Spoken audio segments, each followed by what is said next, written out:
Hello friends, আমার প্রচেষ্টা চ্যানেলে সবাইকে স্বাগত। কিছু কিছু শীতকালের ফুল বাগানে সুন্দর বড় হয়ে উঠছে। আস্তে আস্তে বাগানটা সবুজ থেকে পুরো রঙিন হয়ে যাবে। কিভাবে বাগানটা সবুজ থেকে একেবারে রঙিন হয়ে যাবে সেই চেষ্টাই আমি কিন্তু করে যাচ্ছি। তার জন্যে আমাকে অনেক প্রস্তুতিও নিতে হচ্ছে। আজকে সেসব কথাই বলবো। এইখানে যে ফুলের গাছটা রয়েছে একদম পুরো হালকা সবুজ রঙের পাতা। এই ফুলটার নাম হচ্ছে টরেনিয়া। আমাদের এখানে নার্সারিতে এই শীতকালে এই গাছটা বেশি পাওয়া যায়। পিঞ্চিং করে দিয়েছিলাম, দুটো গাছই খুব সুন্দর গ্রোথ নিয়েছে এবং গাছটা বেশ ঝাঁকড়া হয়ে যাচ্ছে। প্রত্যেকটা গাছের টবে কিন্তু খুব অল্প পরিমাণে মাটি দেয়া আছে। ধীরে ধীরে খাবার দেওয়ার সময় মাটিটা বেড়ে যাবে।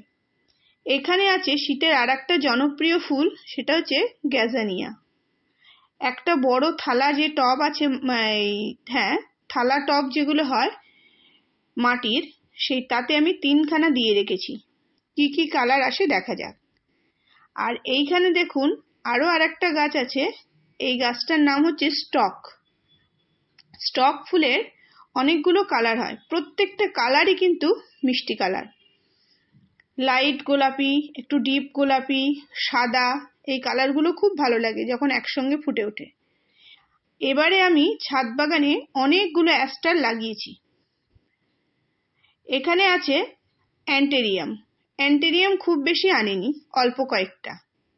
আর এই যে অ্যাস্টারগুলো শীতের প্রথমেই এনেছিলাম, একেবারে ফাইনাল পটে দিয়েছিলাম, তো সেগুলো খুব সুন্দর গ্রোথ হয়েছে। ভার্বিনাগুলো যখন একটু বড় হয়ে যাবে তখন ধীরে ধীরে এর পিঞ্চিং করে দিলে বেশ ঝাড় হবে এবং টবটা ভরে যাবে। এখানে আছে কিছু হাইব্রিড নয়নতারা বা ভিনকা। প্রত্যেকবার গরমকালে এই গাছগুলো আনি, তাতে একটা সমস্যা হয়, খুব অল্প দিন ফুল দেওয়ার পরেই বর্ষা চলে আসে।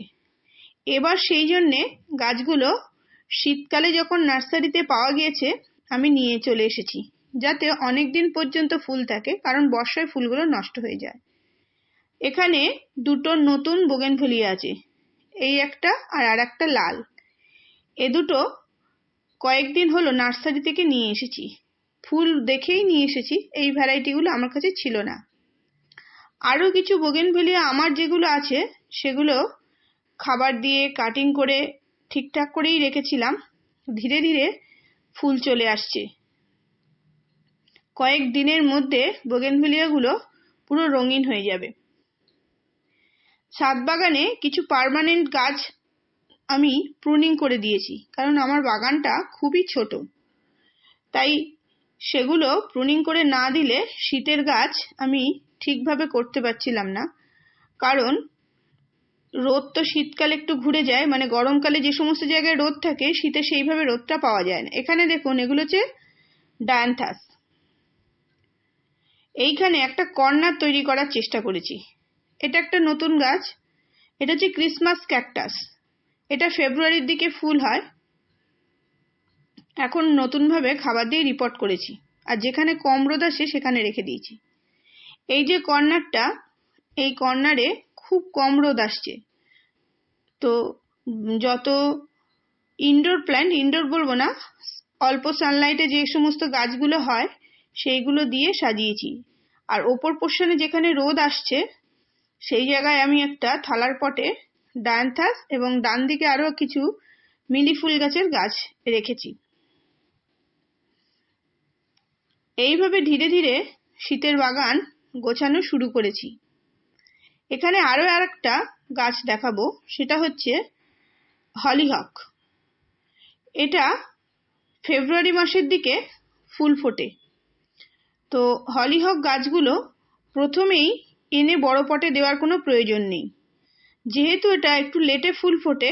সেই জন্য এই যে ফেলে দেওয়া যে সমস্ত বাড়িতে কন্টেনার থাকে খাবারের, তার মধ্যেই আমি বসিয়ে রেখেছি এখনো কিছুদিন এর মধ্যেই থাকবে। ভালো করে রুট বাউন্ড হয়ে গেলে তারপরে আমি ওইগুলোর সাইজ যদি 3 ইঞ্চি হয় তো আমি পরে 6 ইঞ্চির পটে দেব, তারপরে 10 ইঞ্চি। যেহেতু এটা শীতের শেষে হয় সেই জন্য এরকমভাবে রাখবো। আর এই সাইডটায় পার্মানেন্ট কিছু গাছ আছে, অল্প আলো আসে, তাই নার্সারি থেকে আনা ছোট ছোট চারাগুলো এই সাইডটায় রেখেছি। সাইকাস গাছটা নতুনভাবে রিপোর্ট করেছি। এবার দেখাবো আমার গোলাপ গাছগুলো।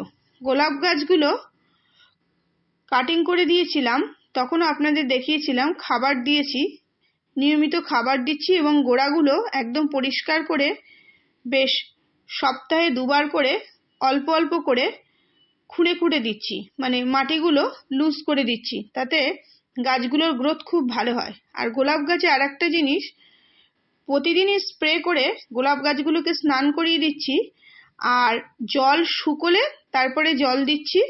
আর খাবারগুলো যেমন দেয় সেইভাবে দিচ্ছি। খুব বেশি খাবার আমি দিই না, হাড় গুঁড়ো, তার সঙ্গে ভার্মি কম্পোস্ট, নিমখোল আর হিউমিক অ্যাসিড, এইগুলো আমি গোলাপে বেশিরভাগ ব্যবহার করি।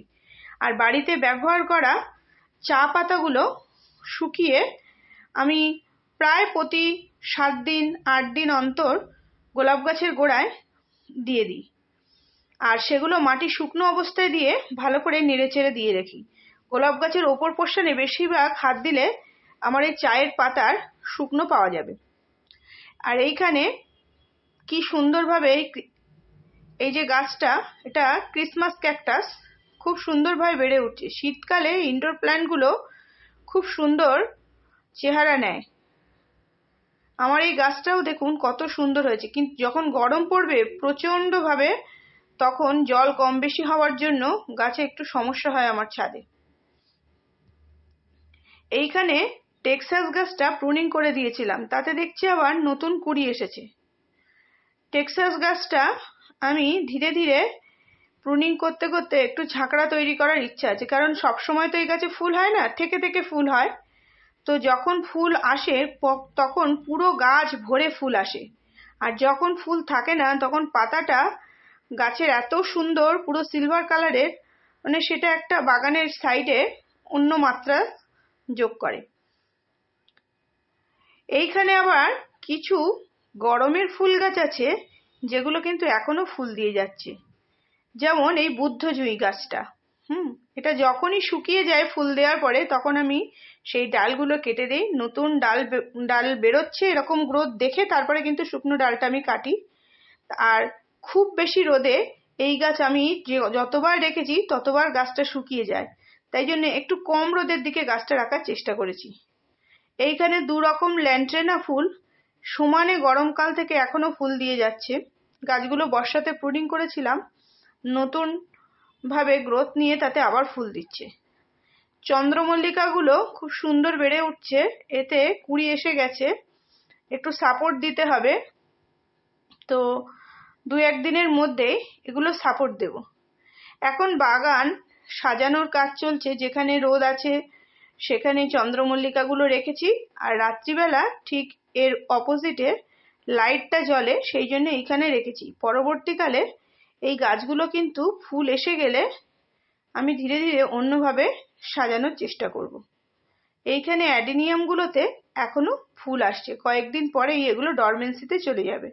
যারা যারা শীতের বাগান করবেন ভাবছেন, এখনই তারা নার্সারিতে গিয়ে কিছু কিছু শীতের চারা নিয়ে আসুন এবং খুব সামান্য পরিচর্যা করেই নিজেদের বাগানকে সুন্দরভাবে সাজিয়ে তুলুন।